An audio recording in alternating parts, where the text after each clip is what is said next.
51. Recuerde que Marx está discutiendo el modo como es que los alemanes, o la economía alemana, ha importado el marco categorial del pensamiento inglés y francés en el ámbito de la economía a Alemania como si fuese un producto o una mercancía elaborada ya para. Entonces, después de darle palo y duro a Alemania, ahora dice en el siguiente párrafo, veamos el caso de Inglaterra. ¿Se la cortita? Dice, veamos el caso de Inglaterra. Su economía política clásica coincide con el periodo en que la lucha de clases no se había desarrollado. Es un poco lo que varias veces dijimos al principio, ¿no? La primera toma de conciencia de clase de la burguesía es con la economía política clásica, ¿no? No solamente se le conoce como clase, sino que toma conciencia de su situación no solamente en el ámbito de la economía, sino también en el ámbito de la producción y reproducción de una forma de vida. Entonces, cuando la burguesía toma conciencia de clase, como clase directora, como clase dominante, como clase dominante, la clase obrera o el proletariado todavía no ha tomado conciencia de ello. Por eso que cuando dice su economía política clásica, la de Inglaterra, coincide con el periodo en que la lucha de clases no se había desarrollado. O sea, vamos a hacer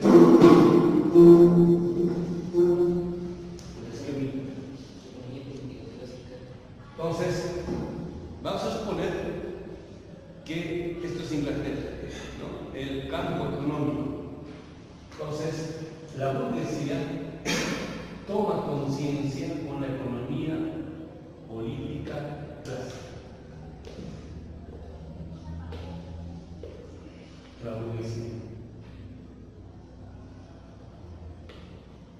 1700 y pico, 1770, 80, 90, etc. En una época en la cual el proletariado no había tomado conciencia de clases. Y por eso es que no había una efectiva lucha de clases. O sea, se había desarrollado en el ámbito de la economía el punto de vista de la burguesía en el plano aquí europeo. Entonces, para tener una visión más global de la realidad, se necesitaba tener un desarrollo del campo de la economía desde la perspectiva del proletariado. Y en el ámbito de la teoría, el desarrollo del punto de vista del proletariado iba a ser una crítica de la economía política clásica.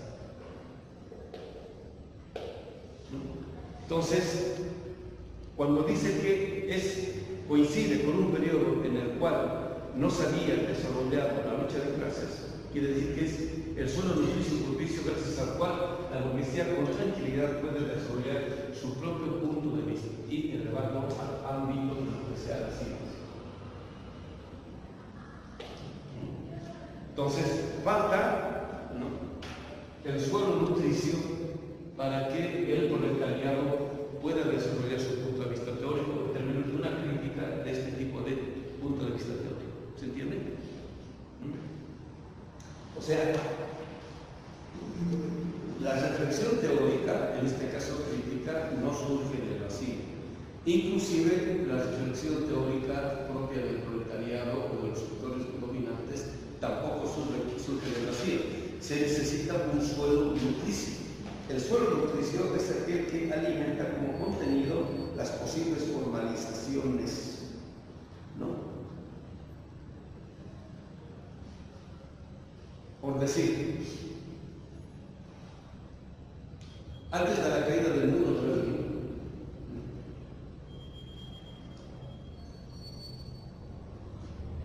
no estaba no solo desarrollado, sino implementado a nivel mundial el modelo neoliberal. Cuando se cae el muro de Berlín, se cae la perspectiva o la posibilidad no solamente de una economía, sino de una teoría que sea crítica del punto de vista económico que había desarrollado la burguesía hasta la década de 80. Se cae la posibilidad de la contracrítica. Entonces, en cuanto desaparece del horizonte la posibilidad de un socialismo, aparece el suelo nutricio gracias al cual se puede desarrollar e implementar no solamente medidas de corte neoliberal, sino inclusive desarrollar el propio modelo neoliberal, ya no solo en el ámbito de la economía, sino también de la política. Inmediatamente no hay reacción aquí. ¿Por qué? Porque todavía no hay el suelo nutricio, porque el modelo neoliberal se implementa con muchas promesas de que va a solucionar los problemas económicos a nivel mundial, todos los seres humanos ahora gracias a la globalización van a tener acceso a todo, etcétera, etcétera. Entonces pasa toda la década del 90 y recién se empiezan a ver todas las contradicciones que estaban contenidas en el modelo neoliberal, pero que todavía no habían aparecido en la realidad. Fines de los 90 y principios de este siglo se empiezan a ver en la realidad todas las contradicciones que contenía el modelo neoliberal en su aplicabilidad y aplicación. Y entonces empieza a darse el suelo nutricio para producir un pensamiento crítico que le ponga límites, ¿no? O demuestre en última instancia la falacia de la pretensión de bondad, legalidad o legitimidad del modelo neoliberal. Entonces surge la posibilidad en el plano de la política y de la economía no solamente de poner en tela de juicio las pretensiones del modelo neoliberal, sino la posibilidad y la necesidad de pensar en algo más allá que el modelo neoliberal. Entonces aparecen las visiones o posiciones primero post-neoliberales y después de esos post-capitalistas. ¿Se entiende? Y eso es lo que está haciendo Marx. Entonces, siempre hace falta un suelo nutricio para que aparezcan las grandes posiciones, ya sean de dominación o de los grandes sectores de dominio y de poder, y a su vez la crítica de su economía política clásica, en el caso de Inglaterra, coincide con el periodo en que la lucha de clases no se había desarrollado. Y por eso se puede imponer prácticamente sin mucha resistencia a nivel mundial. Estaba leyendo el otro día una entrevista que le hacen a Iván Mensalos. La entrevista es más o menos del 97-98. Entonces, en la entrevista, él está analizando por qué es que durante la década del 90 los poderes económicos a nivel mundial impusieron casi sin mayor resistencia al modelo neoliberal, o sea, a través del fenómeno de la globalización. Entonces, lo que él dice es interesante en el siguiente sentido. Él dice, la izquierda, o el pensamiento crítico, el pensamiento marxista, no pudo reaccionar inmediatamente, no fue capaz de contraargumentar inmediatamente, porque no había trabajado el tomo 3 del Capital. En el tomo 3 del Capital está desarrollada la visión en conjunto, no solamente de la producción, sino de la distribución, en este caso, ¿cómo se llama? El mercado, ¿no? A nivel global y mundial. Marx no utiliza la palabra globalización, pero ahí ya está desarrollado todo el contenido con el cual se puede entender el fenómeno de la globalización.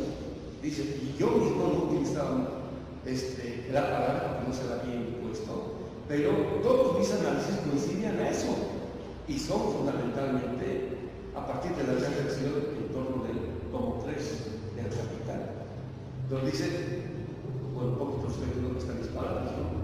Los marxistas, ahí se vio que los marxistas o la izquierda Máximo había leído el tomo 1 del Capital, pero nunca había llegado al mercado mundial, ¿no? Entonces no hubo inmediatamente una capacidad de reacción como para poder contraargumentar el fenómeno de la globalización debido a la poca o escasa reflexión o tematización en torno del tomo 3. Metodológicamente, el problema es el siguiente. Es un poco lo que decimos, ¿no? El ascenso de lo abstracto a lo concreto. Y lo concreto es la totalidad concreta. Totalidad concreta. La totalidad concreta tiene que ver con la visión en conjunto, gracias a la cual las abstracciones aparecen con sentido, que sería el problema de las determinaciones. Entonces, Marx empieza en el tomo 1 con la descripción de la determinación más simple, la más simple, o la más abstracta, por decirlo. En el Capital es la mercancía, ¿no? Pero ella no se entiende si no es teniendo un conocimiento lo más lúcido posible, lo más explícito posible de la totalidad concreta, y no que en última instancia, en este caso, del mercado mundial. Pues como había mostrado la sesión anterior, antes de escribir el tomo del Capital, Marx, en los manuscritos del 63 al 65, inclusive 66, habían escrito, es un poco lo que digo siempre del tomo 1, 2, del tomo 4, ¿no? Donde está el Hauptmanuscript, ¿no? El tomo 1 no aparece, en el tomo 1 del Hauptmanuscript está un poquito del tomo 2, bueno, empieza con el capítulo 6 que leí, el tomo 2 es lo que corresponde al tomo 3, y el tomo 3 es un poquito del tomo 2. Entonces, ya tenía una visión más explícita del mercado mundial. Entonces, por eso es que puede describir muy bien el modo de ser y hora de aparecer de la determinación simple, pero porque eso lo tiene clarísimo. Entonces, el marxismo, cuando empieza a leer el Capital, el tomo 1 se queda en la descripción abstracta de la determinación simple que es la mercancía, ¿no? Entonces, como no tiene este tipo de comprensión, no sabe ubicar muy bien. Entonces, cuando aparece el fenómeno de la globalización o del modelo neoliberal, no tiene cómo contraargumentar, porque no comprende el sistema mundo. ¿Sí se entiende, compañeros?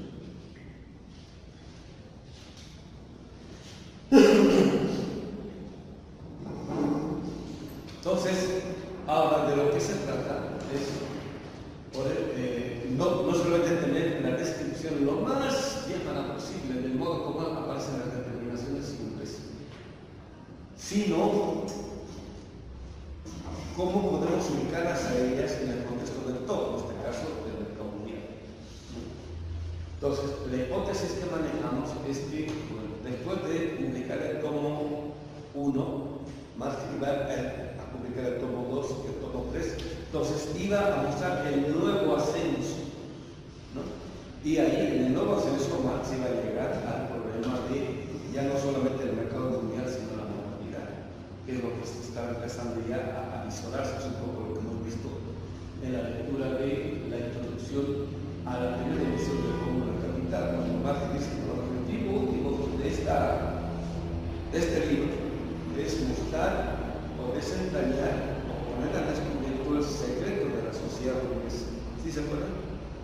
Y dice clarísimo,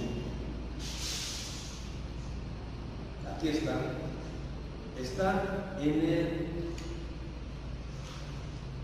aquí se ve 1, 2, 3, 4, en el quinto párrafo, empezando por atrás, a la introducción a la primera edición del tomo del Capital. En mi libro sería en la 46. Está al final del quinto párrafo, empezando por atrás. Dice: aunque una sociedad haya descubierto la ley natural que preside su propio movimiento, y dice, Y el objetivo último de esta obra es, en definitiva, sacar a la luz la ley económica que sigue el movimiento de la sociedad moderna. Bueno, está claro, el objetivo último de esta obra es, en definitiva, sacar a la luz la ley económica que rige el movimiento de la sociedad moderna. O sea, está diciendo de entrada, no es solamente un libro de economía. ¿Han encontrado la cita? Sí, la página 8, Sí, empezando por atrás, ¿no? Es el quinto párrafo.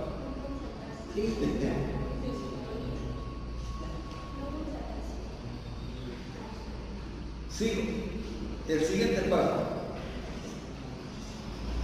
O sea, después de esta época clásica aparece la lucha de clases, ¿no?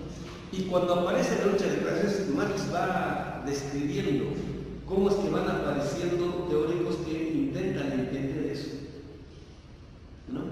Que aparecen unas mezcolanzas.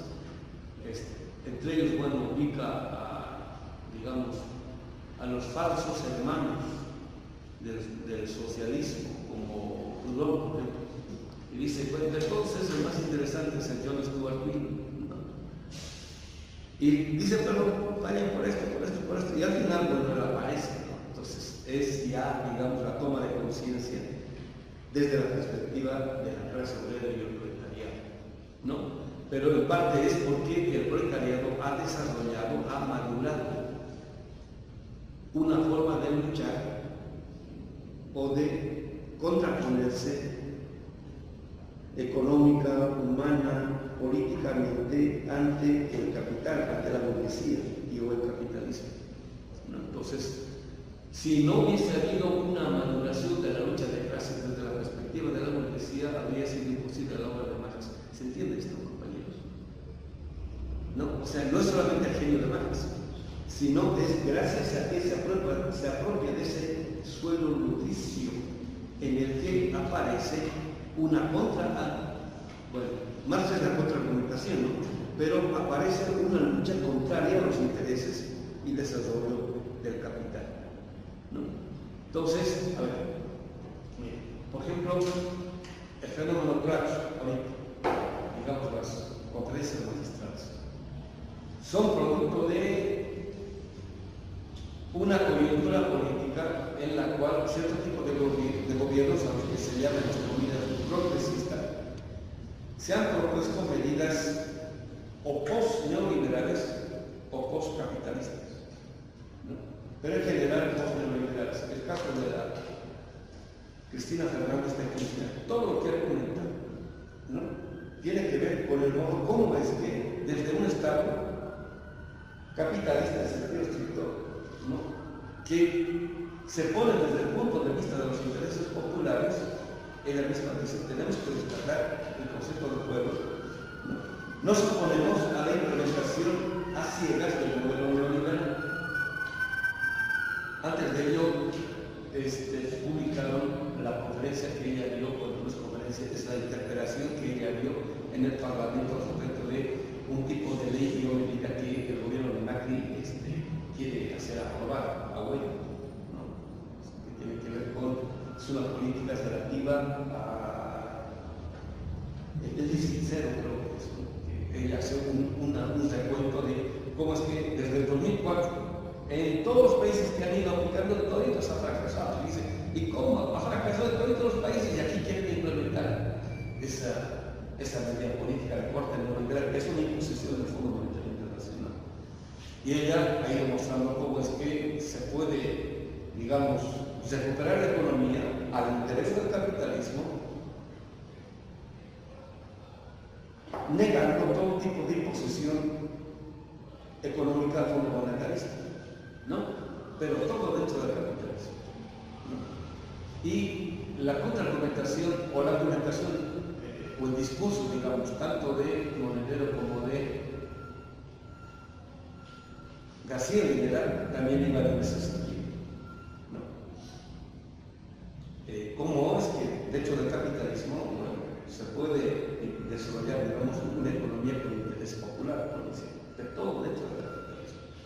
Entonces, este tipo de reflexión es gracias a un tipo de relación entre cierto tipo de gobiernos populares, ¿no?, que piensan el problema económico desde la perspectiva de cierto tipo de movimientos populares, que no es el caso de Venezuela. El caso de Venezuela ya no es solamente un gobierno que intenta aplicar medidas antineoliberales, sino explícitamente que se está proponiendo el postcapitalismo, digamos en términos de socialismo del siglo XXI, ¿no? Entonces ahí se da el suelo de nutrición para otro tipo de discusión. ¿Sí se entiende, compañeros? ¿No? Entonces, cuando yo me pongo desde el punto de vista de o Brasil o Argentina, entonces la reflexión crítica es post-neoliberal. Pero cuando me pongo desde el punto de vista, digamos, de Venezuela, ya no puede ser solo post-neoliberal, ¿no?, sino ya es post-capitalista. ¿Se entiende esto? ¿No? Entonces, ya no tiene que ver con quiénes estoy discutiendo, sino qué es aquello que estoy pensando, para poder desarrollar un tipo de pensamiento. Ahora bien, como todavía el proceso venezolano no ha triunfado, sigue el proceso, entonces un pensamiento que se pone desde ese tipo de perspectiva todavía no termina de aclarar con sentido el modo como es que va a desenvolver o va a desarrollarse un fenómeno como ese. ¿Está bien? ¿Se entiende, compañero? O sea, siempre tiene que haber un suelo nutricio. Entonces, cuando el pensador se pone desde ese suelo nutricio, deduce un tipo de pensamiento acorde a la realidad que está pensando. En ese sentido, hay una correspondencia entre lo que pensaba Estela Fernández, el propio vicepresidente Linera, y también la exministra de Economía o Planificación de Bolivia, que también estoy escuchando lo que ella dice. Dije nada. Entonces, cuando uno se pone desde la perspectiva de un tipo de suelo nutricio, debe ser un tipo de pensamiento. Ahora,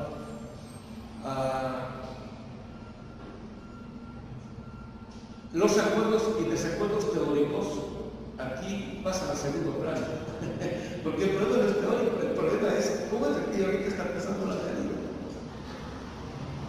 Y a partir de ahí se puede evaluar o no los acuerdos y los desacuerdos teóricos, ¿no? Entonces, por eso es ¿qué está pasando prácticamente en la realidad?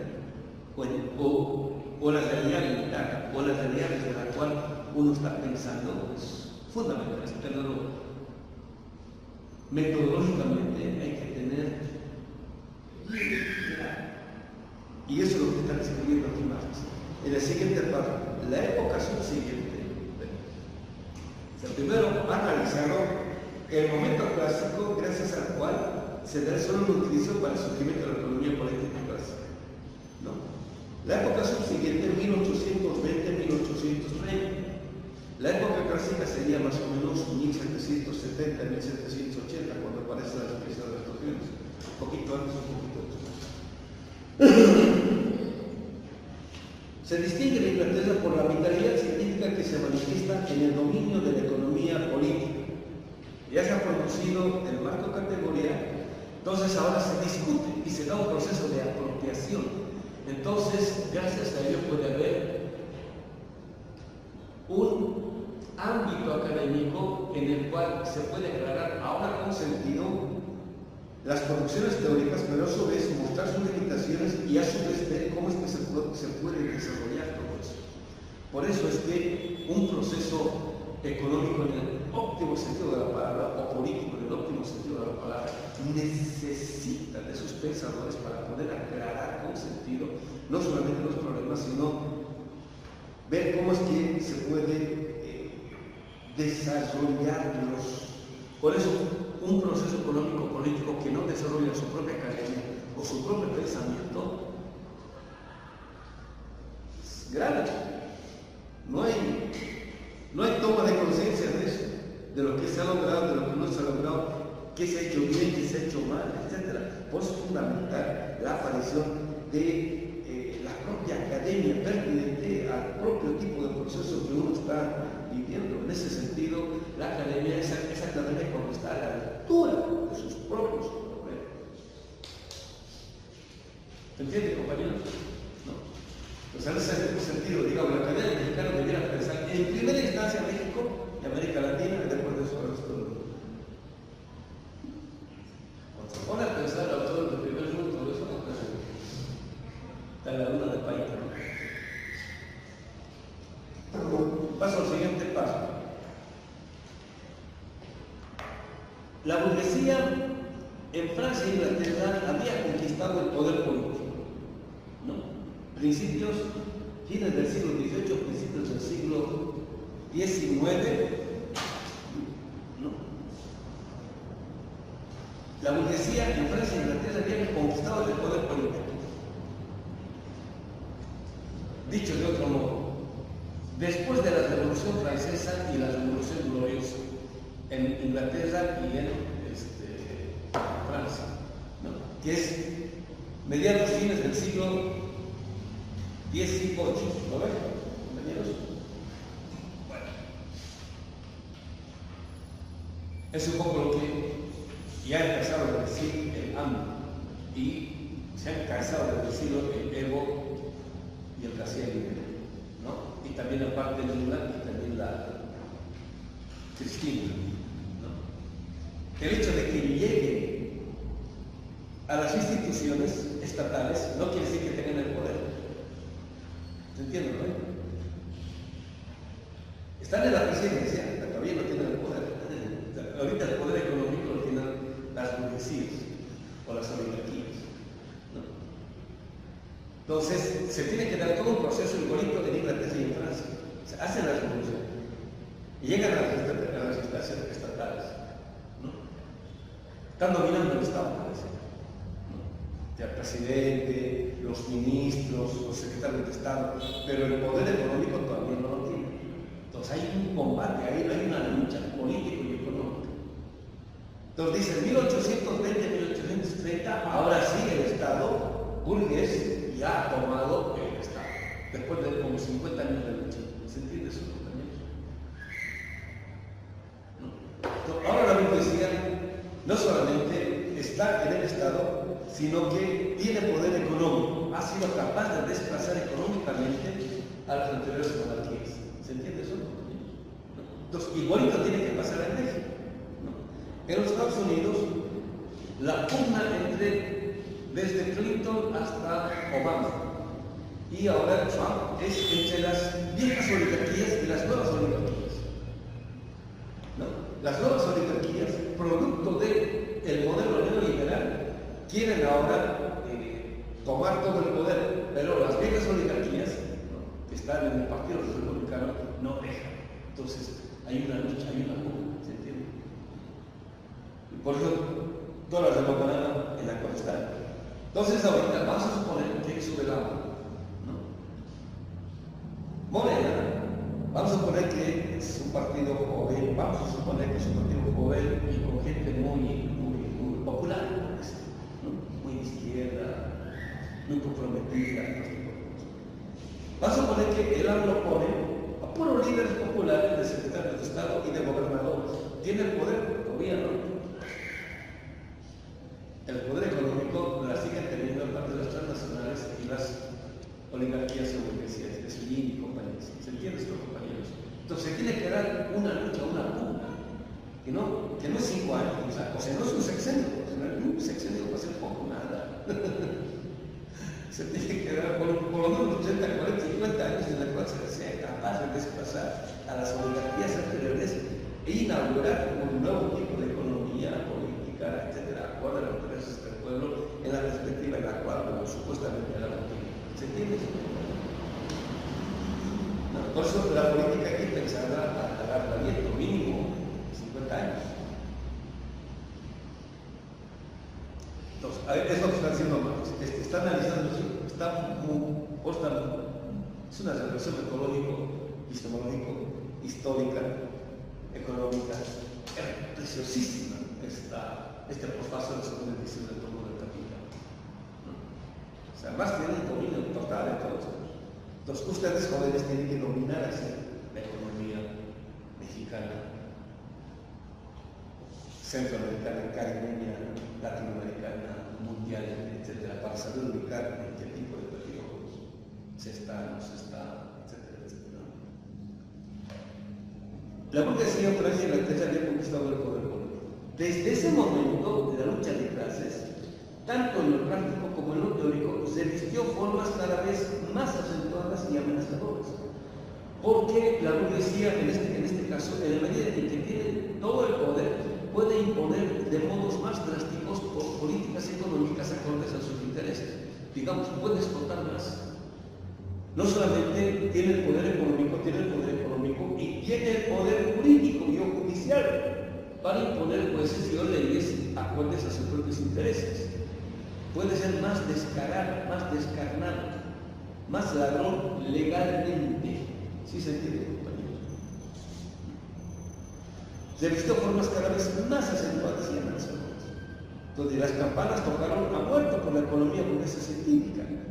Ya no se trataba de si este o aquel teorema era verdadero, o sea, el problema ya no es tal o cual teórico, tal o cual teoría, sino de si al capital le resultaba útil o perjudicial, cómodo o incómodo, de si contravenía o no las ordenanzas policiales. ¿Qué quiere decir esto? En el momento en que se impone la economía capitalista en Inglaterra y en Francia, o sea, cuando las relaciones económicas son capitalistas en sentido estricto, la clase política tiene conciencia burguesa en sentido estricto, ¿no? Y la Corte Suprema de Justicia está al servicio del Estado burgués. Entonces se puede dar el lujo, la burguesía, ¿no?, de imponer a nivel global su poder. Entonces, ya no se trata teóricamente en el plano académico quién tiene o no la razón, ¿no? ¿Quién está haciendo ciencia o no? Ya no se trata de eso. De lo que se trata es qué autor, qué universidad, qué teoría les está prestando servicios ahora al capital o no. ¿Sí se entiende, compañeros? Eso lo están diciendo más, ¿no? En 1873. Y está analizando lo que está pasando en Alemania, en Inglaterra y en Francia entre 1820, 1830 y 1840, donde la academia ya no se preocupa por la verdad ni por la ciencia, sino se preocupa porque los académicos, los economistas, los políticos estén pensando pensamiento acorde y a favor del capitalismo. ¿Sí se entiende, compañero? No. Fíjense, Marx se da cuenta de eso. Ahora fíjense lo que sigue a continuación. Los espadachines a sueldo sustituyeron a la investigación desinteresada. O sea, antes de que se imponga totalmente el capitalismo, ¿no?, había investigación desinteresada. Una vez que termina de imponerse, ahora aparecen los espadachines a sueldo, ¿no? Los espadachines a sueldo son aquellos pensadores que piensan servilmente al capitalismo, al Estado y en instancia al imperio. ¿Se entiende, compañero? Es más, 1850, 60, 70, ni qué se diga, pues. O sea, ya desapareció la posibilidad de la investigación científica desinteresada que intentaba pensar solamente la verdad.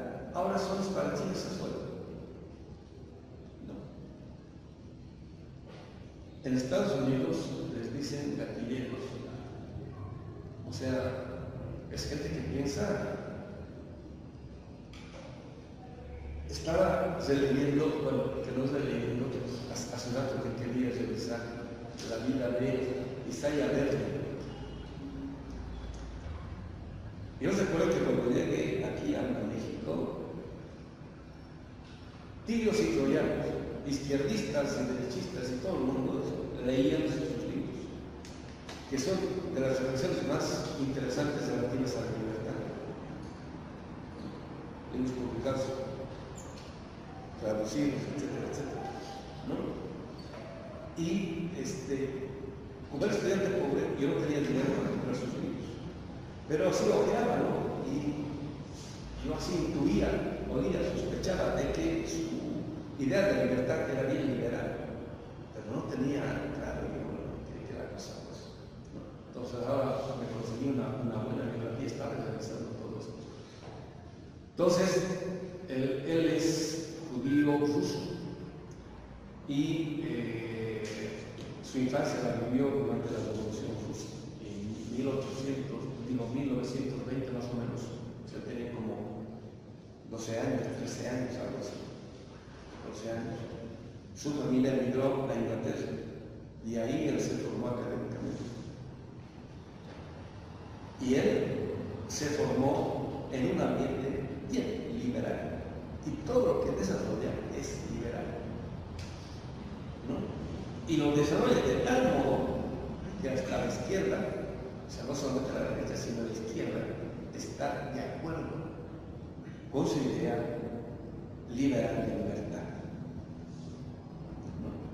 Entonces, es ampliamente promovido en Inglaterra. Fue embajador de Inglaterra durante la Segunda Guerra Mundial en Rusia, en la Unión Soviética, amigo íntimo de Boris Pasternak, ese tipo de intelectuales que no estaban felices con la Unión Soviética. Entonces, es ampliamente promovido, es difundido, por la Academia Inglesa, porque su pensamiento, como el de muchos otros inmigrantes que llegaron a Inglaterra, era afín al liberalismo inglés, europeo y capitalista en última instancia. Es ampliamente promovido por eso, ¿sí se entiende? ¿No? Y mucha gente que no era nada afín a este tipo de liberalismo, pues es fácil, posiblemente no logran un puesto en la universidad, no logran financiamiento y son publicados sus libros, etc. ¿No? Sí, en los libritos de Marx era así, siglos después ni que se diga. Por eso siempre hay que tener cuidado de todos estos pensadores que son ampliamente difundidos. Cuando son muy promovidos, muy difundidos, es porque de alguna manera le están prestando un servicio al imperio. De lo contrario, no son en absoluto promovidos. Entonces acá Marx está mostrando la cosa de modo descarado. Los espadachines se sueltan. O sea, ya no son académicos, son apologetas. Sustituyeron a la investigación desinteresada y la mala conciencia y las ruines intenciones de la apologética ocuparon el sitial de la investigación científica sin prejuicios. ¿Sí se entiende, compañero? ¿No? O sea, en ese entonces ya existían, sí, entre comillas, cientistas, ¿no? Como Ferguson,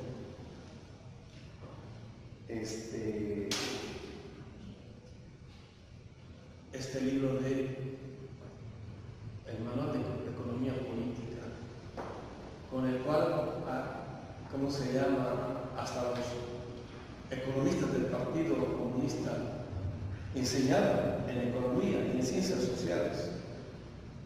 No tenemos Ferguson, puso en solución a la economía política, la conciencia en ediciones.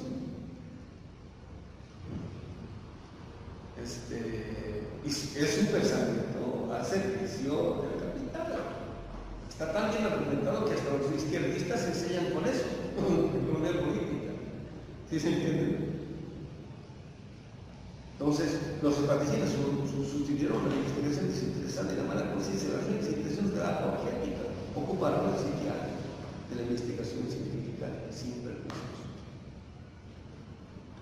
Ahora, estos espadachines a sueldo ya no le prestan sendos beneficios solamente al capital, sino al capital transnacional y también a la modernidad. Y de estos hay cualquier cantidad. Y lo peor de todo, y lo he visto, es gente inclusive de América Latina que va a conseguir puestitos académicos del primer mundo. Esos son los peores. ¿No? Si algunos encuentros, los que más me atacaban eran ellos. Y pues reaccionaba también feo ahí. El siguiente paso.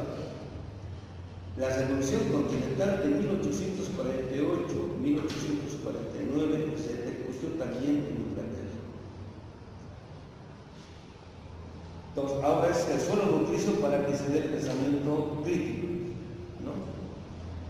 Quienes aspiraban aún a tener cierta relevancia científica y se resistían a ser simples sofistas y psicópatas de las clases dominantes, o sea, quienes no quieren ser vulgares apologéticos, procuraron compaginar la economía política del capital con las reivindicaciones del proletariado, a las que ya no era posible seguir desconociendo. Entonces ya empezó la lucha de clases. ¿No? O sea, aparece el fenómeno, ¿no? Y ese fenómeno hay que interpretar, hay que darle su correcta interpretación. Entonces apareció gente que intentaron compaginar la economía política del capital con los intereses del proletariado. Entonces, así como esta gente está ganando y esta gente está perdiendo, entonces ahora hay que producir una economía política que también tome en cuenta el interés del proletariado para que ganen un poquito más, porque se intentaron compaginar, ¿no? O sea, pero digamos todo dentro del capitalismo. ¿No? Digamos, reivindicaciones socialistas, sí, está bien, pero digamos dentro del capitalismo, ¿no? Eso es lo que está diciendo Marx. De ahí, ese insípido sincretismo cuyo representante más destacado es John Stuart Mill, ¿no? Tiene ahí una pluma Marx bien elegante. Hoy, y eran los conocidos, John Stuart Mill. De ahí ese insípido sincretismo cuyo representante más destacado es John Stuart Mill. Trátese de una declaración de bancarrota por parte de la economía burguesa. Entonces aquí está entrecorcheteado y tiene entre corchetes a un pie de página aquí en este diseño, ¿no? Donde quiera aclarar por qué está corcheteado, ¿no? Fíjense lo que dice. El traductor ha puesto esto. Es muy posible que estas comillas solo tengan sentido en alemán. O sea, el cuate ha traducido a Marx, pero no conoce Marx. Por eso dice esto. El adjetivo bürgerlich tanto puede significar burgués como civil. Es falso, ¿no? Cuando la burguesía quiere borrar el carácter burgués o clasista de la ciencia, entonces empieza a incluir el carácter burgués primero por lo civil, después por lo moderno. Para incluir el carácter burgués, para hacerlo parecer como que no es burgués civil en el sentido de que es civilizado o tiene que ver con la ciudad o tiene que ver con todos los ciudadanos. Es falso. Entonces, la palabra burgués es burguesía, o de la burguesía burgués con el carácter burgués, se acabó. Pues por eso, como el traductor o aquí o el editor no conoce eso, entonces muchos traductores, tanto de Hegel como de Marx y de otros autores alemanes, cuando llegan a la palabra Burgerlichkeit, lo traducen en general por sociedad civil, pero ya se han puesto desde la perspectiva de la burguesía para hacer desaparecer el carácter burgués de la sociedad, que es burguesa. La sociedad es burguesa. La sociedad moderna es burguesa. Y Marx descarado al respecto. No anda con medios tintos. En la siguiente página, igualito Marx, otra vez vuelve a subrayar y el traductor vuelve a insistir en eso. Que es una forma de decir, digamos, la sociedad moderna, no, la sociedad moderna es burguesa. Y se utiliza moderna para encubrir el carácter burgués. La ciencia moderna es burguesa y se utiliza moderna para encubrir el carácter burgués, y así sucesivamente. La política moderna, la filosofía moderna es burguesa y se utiliza la palabra moderna para encubrir el carácter burgués. ¿Sí se entiende esto? Marx lo tiene clarísimo, lo hemos visto muy bien en los grupos.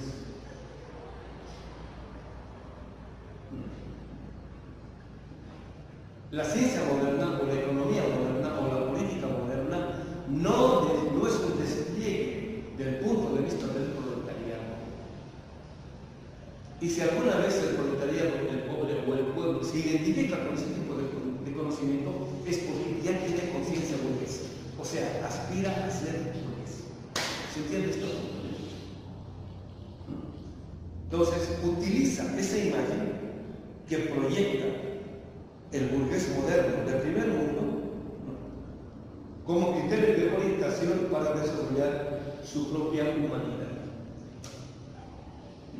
Es cosa que ahora hay que decir clarísimo. Todo lo que lleva como apellido moderno es burgués, porque la modernidad es el despliegue en el ámbito de la historia y la cultura que ha desarrollado y ha desplegado, puesto como objetividad, la subjetividad burguesa. Entonces, cuando hablamos más allá de la modernidad, estamos hablando más allá de lo que como objetividad ha producido la subjetividad burguesa del mundo moderno. ¿Sí se entiende? Y ahora se aclara todo, ¿no? Y cuando el proletariado o el pueblo se identifica con eso, es porque ha sido subsumido por ese tipo de conciencia. O sea, tiene una pretensión burguesa. Y por eso sigue teniendo pretensiones modernas. ¿Está de acuerdo con eso?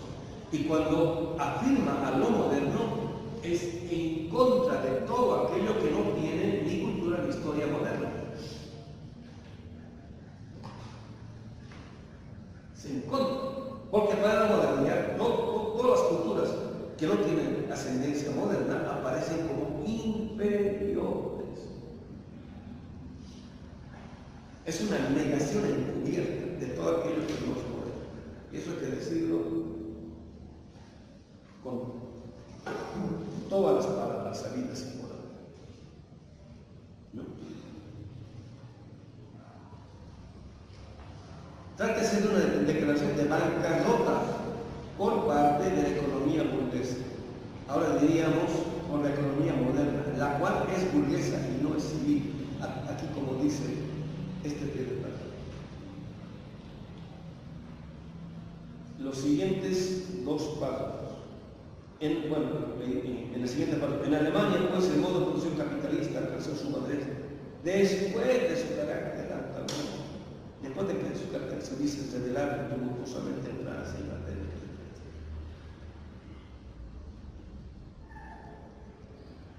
El siguiente paso, casi al final. Tal como en la época clásica de la economía burguesa, al producirse la decadencia del Estado, se aparece el momento clásico y ese momento clásico produce su primera gran crisis. Eso le dice la decadencia. Los alemanes, o sea, cuando la economía política clásica se empieza a repensar a sí misma por el tipo de crisis que está produciendo, se empieza a renovar a sí misma. De ahí el pasaje de lo clásico a lo neoclásico. Dice, tal como en la época clásica de la economía burguesa, a producirse la decadencia del Estado, los alemanes siguieron siendo menos aprendices, reiteradores, imitadores, vendedores ambulantes del por mayor de los mayoristas de Estado. Ahora se entiende bien, ¿no? Entonces, ni siquiera se terminó de imponer el modelo neoliberal a nivel mundial, ¿no?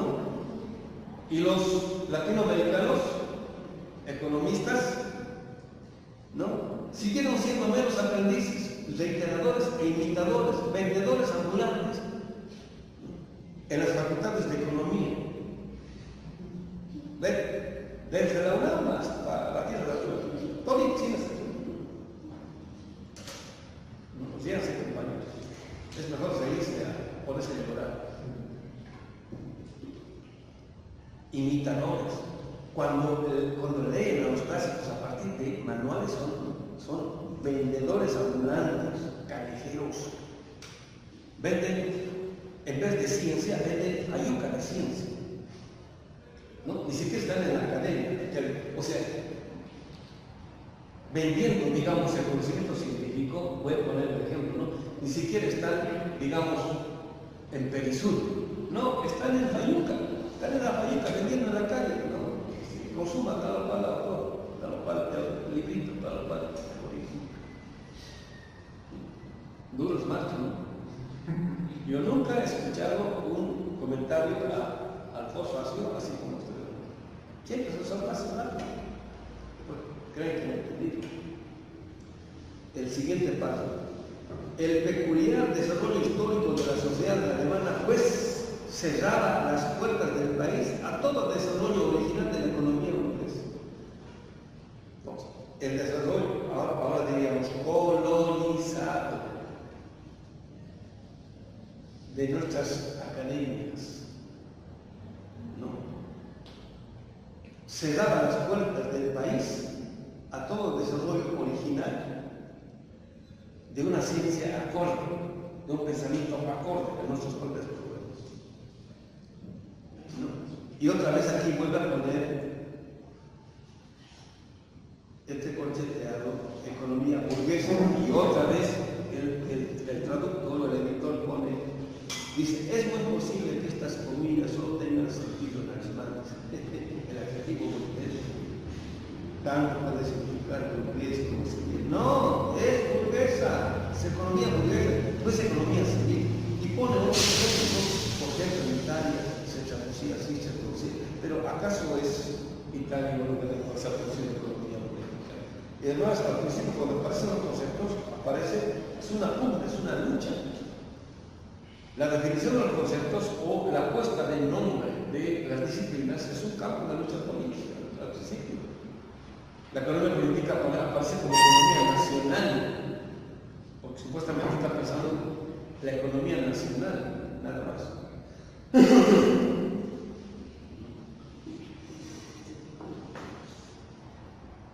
El peculiar desarrollo histórico de la sociedad alemana pues cerraba las puertas del país a todo el desarrollo original de la economía burguesa, pero no a su crítica.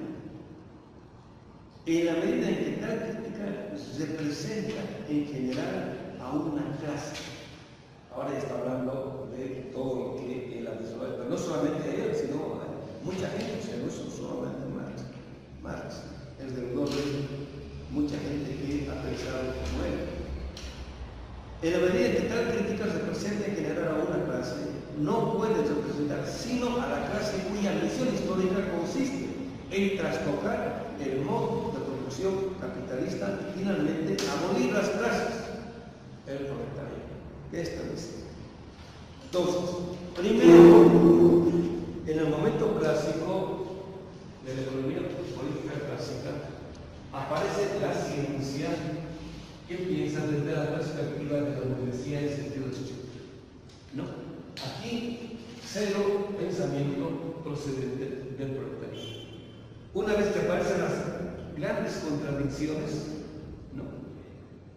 La lucha de clases se desarrolla de tal modo de que es capaz de poner en la mesa de la discusión los intereses del proletariado. Aparece gente como John Stuart Mill, bueno, y muchos otros, ¿no? De que intentan conciliar estos intereses con la economía política clásica, ¿no? En el sentido de corregir, digamos, eso está bien, pero hay que trabajarlo desde la perspectiva de los proletariados e introducir, digamos, este tipo de demandas, de tal modo de que el capitalismo no sea tan descarnado o descarado, no sea tan exportador, sino que sigue exportando, pero no mucho, ¿no? Entonces, ¿no? Pero todo dentro del capitalismo se necesitó un tipo de desarrollo, de tal modo de que el punto de vista del proletariado pudiese poner en crisis este tipo de pensamiento. Entonces, Marx muestra que la solución a los problemas que está planteando el proletariado no tiene solución dentro del capitalismo. La única forma de solución es destruyendo el capitalismo, o sea, mostrando la falacia de este tipo de pensamiento, diciendo que esto no es ciencia, no es verdadero, sino que es falso. Entonces ahora cuando nosotros nos ponemos desde la perspectiva de los pueblos originarios, ahora mostramos de que ya no solamente la ciencia económica, política clásica o la ciencia moderna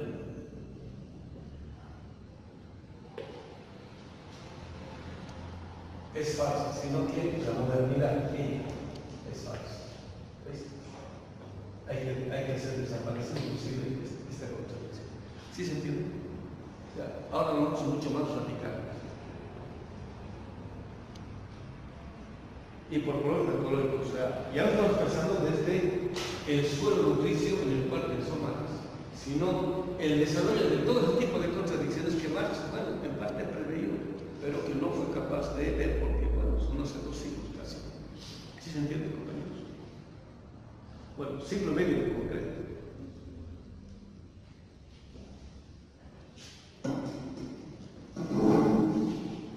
Sigue el siguiente párrafo. En un principio, los portavoces cultos e ignaros de la burguesía alemana, ¿se entiende? Cultos e ignaros, o sea, los cultos y los ignorantes, procuraron aniquilar el capital por medio del silencio. Entonces, bueno, Marx, en relación con algún editor muy valiente, publica en el Capital. Entonces, es lo que siempre hacen las academias afines al sistema. Silencio. O sea, Dussel publicó a principios de los 90 los 3 tomos de su comentario al Capital, ¿no? La academia de izquierda marxista afín al sistema, silencio. Toda la década del 90, toda la primera década de este siglo, bueno, con excepción de hace un más desconocido, ¿no? Porque a nivel mundial nadie ha hecho un comentario en los conflictos del 61 y 63, pero después de eso silencio total. ¿Sí se entiende? Y marxistas, un silencio total. Parecen espadachines a sueldo, ¿no? Esa se la burla Marx,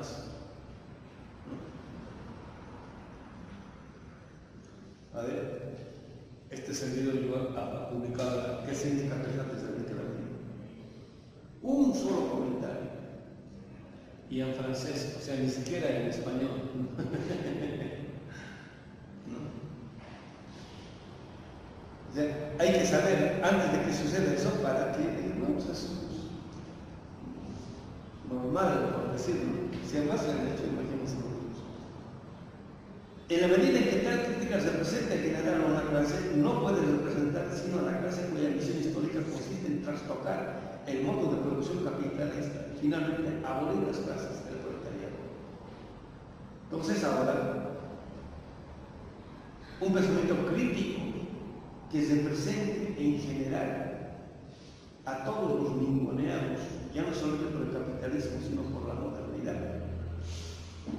Tiene la misión histórica de trastocar ya no solamente el modo de producción capitalista, sino también la modernidad. ¿Qué les parece? Sí, en un principio, los portavoces cultos ignatos de la burguesía alemana procuraron mantener el capital por medio del silencio, tal como lo habían logrado hacer con mis anteriores obras, dice Marx. Cuando esa táctica ya no se ajustó a las demandas de la época, se pusieron a arreglar con el pretexto de criticar mi libro, instrucciones para tranquilizar la conciencia burguesa. No, es que lo debemos verificar la astrología. Y ahora yo, este servidor que empieza a producir, dice, no, la astrología es indigenista. No, pues, no sé. Bueno, está bien para los indios, ¿no? Pero no para nosotros. Es como decir, digamos, ¿no? Las demandas de los chapanecos, de los zapatistas, pues está bien para ellos, ¿no? Digamos, la República Independiente de ahí, de Chiapas, ya. Pero para México no, pues, sí, digamos, como si ninguna. Pero encontraron en la prensa obrera paradigmas superiores a los que aún hoy deben respuesta. O sea, han reaccionado de tal modo, ¿no?, que la Academia Estándar de Tradicional es increíble, ¿no?, cómo hay gente inteligente que más que tener inteligencia para producir pensamiento, tienen inteligencia para apropiarse burocráticamente a los puestos claves para entibiar el pensamiento crítico de tal modo que no le hagan ni cosquillas al sistema de dominio, ¿no? Y salen de los nuestros. Y dicen, yo he estado en las clases de Dussel. Dicen, Dussel me hace solo mi tesis, ¿no? Yo platiqué con Finkelada, estuve con Finkelada. Es más, mira, con el profesor Bautista tengo una foto, mira. Tengo una capacidad para ponerse ahí, ¿no? Y cuando llegan ahí,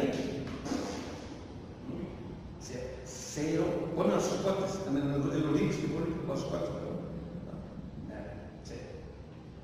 o sea, tienen inteligencia para eso.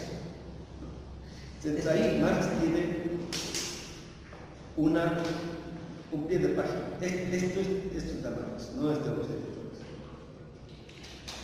Por ejemplo, Salvey Wilman, hostil por entero a mis opiniones, dijo al informar sobre la primera edición alemana. El sistema expositivo de Marx confiere un encanto peculiar aún a los más áridos problemas económicos, ¿no? Ya no pueden tapar el sol, pues. Ahora a Dussel, hasta las universidades que lo echaron, dando una patada en el trasero, están dando el doctorado con las causas. ¿Ah? ¿Qué dices? Miércoles, los de derecha en la escuela van a dar Dussel con las causas. Sí, no, pero ahora, ¿no? O sea, después de que ya, bueno, sus últimos suspiros, pero cuando estaba ahí, no fue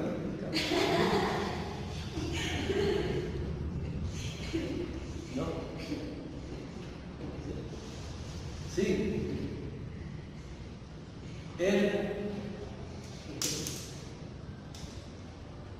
Viedómos, un periódico de San Petersburgo, dice: la exposición de Marx, salvo las pocas partes excesivamente especializadas, se distingue por ser accesible a todas las inteligencias, por la claridad y pese a la elevación científica del tema, por su extraordinaria eficacia.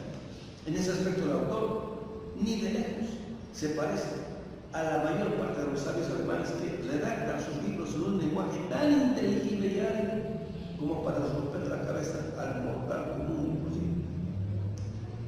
Lo que se les rompe a los lectores de la literatura que hoy en día producen los profesores nacionales liberales de Alemania es, empero, algo muy distinto a la cabeza. Citar el problema.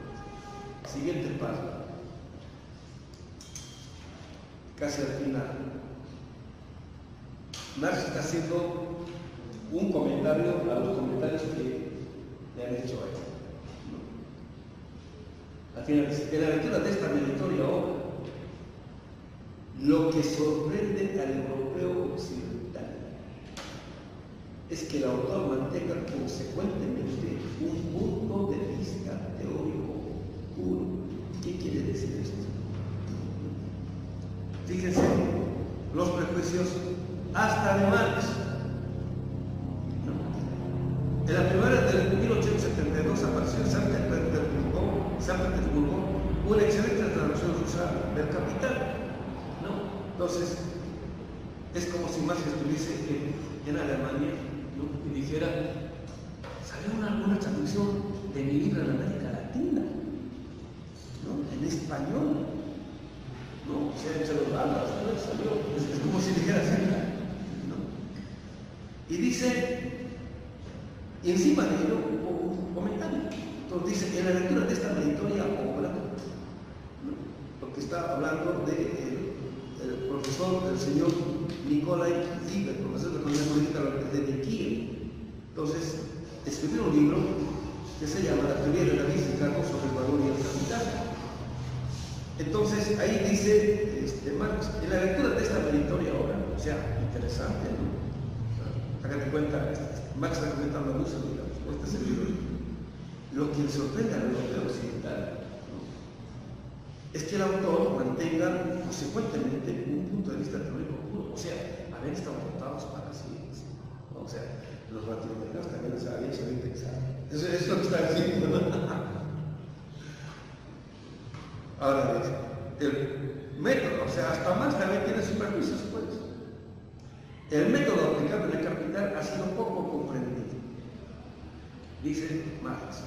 O sea, él ha sido poco comprendido. Entonces, aquí hace un comentario a la revista positivista del país. En el siguiente párrafo, voy a saltarme 2, 4 a la quinta línea. En cuanto a la inculpación de metafísica, observa el profesor Ziegler. En lo que respecta a la teoría propiamente dicha, el método de Marx es el método deductivo. No entendió un pico. Otro, un poco más abajo, un extracto del Jornal de los Economistas de 1870. Descubre que mi método es analítico. Uno dice que es deductivo, otro dice que es analítico. Más abajo, las revistas de San Petersburgo, El Mensajero de Europa, Vietziny y el propio. En un artículo dedicado exclusivamente al método del capital, encuentra que mi método de investigación es estrictamente realista, pero el de exposición, por desgracia, dialéctico alemán. Dice así, a primera vista, y si juzgamos por la forma externa de la exposición, Marx es el más idealista de los filósofos, y precisamente en el sentido alemán, esto es en el mal sentido de la palabra. Pero el rigor es infinitamente más realista que todos sus predecesores en el campo de la crítica económica. No sé por qué se recurre, digamos, a mucha investigación empírica. No. Entonces, bueno, es gente que no tiene formación en el ámbito de lo que sea la reflexión metodológica. Siguiente paso. Luego de citar un pasaje de mi prólogo a la crítica de la economía política de 1859, en el que discuto la base materialista de mi método, prosigue el autor. Entonces, Marx aquí cita ampliamente al autor de esa observación. Entonces, como esta reflexión es relativa al método, y aquí está tocando, es de los pocos espacios en los cuales Marx toca directamente el problema del método, o sea, tal y cual él entiende lo que sea la dialéctica. Entonces aquí Marx cita dos trabajos. Uno, la introducción a la crítica de la filosofía del Estado de Hegel. Y el otro, el prólogo a la contribución a la crítica de la economía política de 1959. ¿No? Entonces, la observación metodológica se mantuvo desde la introducción que hemos visto. Entonces ahora, para poder entender bien todo esto que está diciendo, yo voy a comentar en este seminario, en este lugar, en este espacio, con detalle, por un lado, la introducción a la crítica de la filosofía del Estado de Hegel y a su vez el prólogo a la contribución a la crítica de la economía política de 1959. Porque la reflexión que estamos haciendo es metodológica epistemológica, ¿se entiende esto? Para intentar aclarar bien de una vez por todas, no solamente qué está entendiendo Marx o dialéctica, sino cómo lo está desarrollando a lo largo de la obra, qué es aquello que presupone expresión de la vida. ¿Sí se entiende? ¿No? Compañeros. Por eso nos vamos a detener aquí bien, tenemos que tener la cosa metodológica tan clara que leamos el Capital y entendamos por qué es que el Capital dice la parte de Rosa Luxemburgo y también dice Engels en los prefacios al tomo 2 y al tomo 3 especialmente. Dice, ¿no? El Capital de Marx es una reflexión metodológica para proceder con investigaciones similares a otras. O sea, no es un discurso acabado respecto de lo que sea el capitalismo, sino que es el despliegue de la reflexión metodológica para hacer investigaciones de esta naturaleza, especialmente el tomo 1. Por eso, más que una descripción de la realidad, en este caso del capitalismo, el objetivo del tomo 1 sería mostrar el contenido de lo que podría significar una reflexión metodológico-epistemológica dialéctica en el sentido de Marx. ¿Sí se entiende esto? De tal modo de que nosotros podamos continuar en el futuro haciendo este tipo de investigación a la Marx y yendo más allá del método del propio Marx, porque Marx mismo dice, ¿no? Este tipo de reflexión nunca es cerrada, siempre es abierta. Y es abierta por el modo como es que uno hace el ascenso a la totalidad concreta. Entonces, cada ascenso posterior siempre deviene en otro tipo de totalidad concreta. Se llama totalidad concreta, pero el contenido ya es otro. Entonces, al principio es la economía nacional, después de eso la economía mundial, después de eso el mercado capitalista en general, y al final va a ser la modernidad, ¿no? Entonces nosotros vamos a continuar haciendo los ascensos de lo abstracto a lo concreto, pero cada ascenso, o mejor, una vez que hemos llegado a la totalidad concreta, que presupone un ascenso, ¿no? Para poder hacer el ascenso. Los posteriores descensos ya no descienden a la misma determinación. O sea, una vez que hemos hecho nosotros el ascenso que vas a hacer con Marx, si descendemos a la misma determinación de la cual parte Marx, es que no hemos avanzado. Tenemos que descubrir otras determinaciones más singulares, más simples. Por ejemplo, cuando con Marx descubrimos de que la mercancía, como determinación simple a la cual era llegado en el capitalismo, la mercancía por antonomasia, la mercancía fundamental gracias a la cual hay capitalismo, no es la mercancía como producto, sino esa mercancía peculiar llamada trabajo vivo.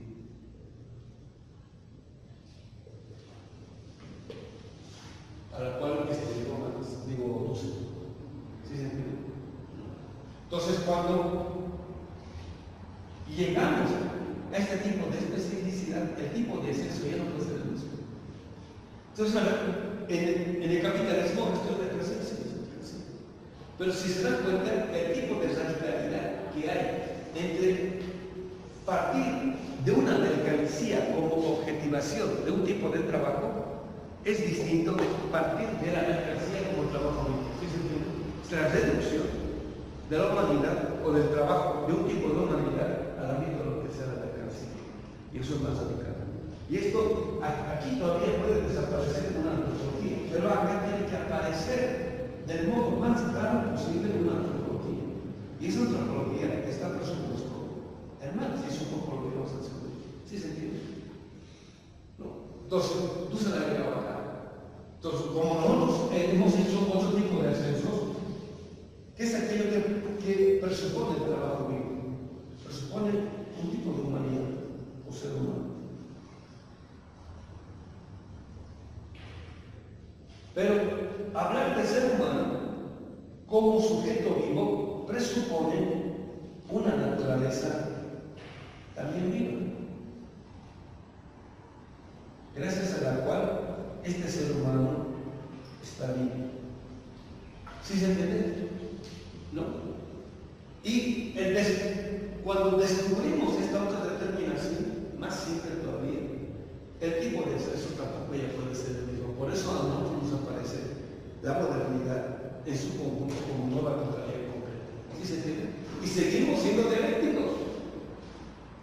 Seguimos en el proceso de hacer el diseño. ¿Sí se entiende esto, compañeros? Esto no solamente estoy, como se llama, anunciando, en el sentido en el cual va a ir este tipo de reflexión. ¿No? Ahora, mi opinión es que, como el marxismo del siglo XX no entendió la dialéctica de Marx, esta que estamos empezando a describir, por eso es que se quedó en un tipo de totalidad concreto. O sea, es un poco lo que dicen los Estados, ¿no? Ahora voy a revisar bien lo que él ha trabajado en la cuarta parte de su Más allá del capital, que es justamente la reflexión al mercado mundial, ¿no?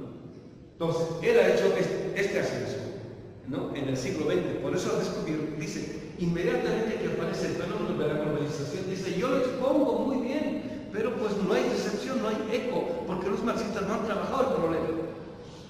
Y lo mismo pasa con Hinkelhammer.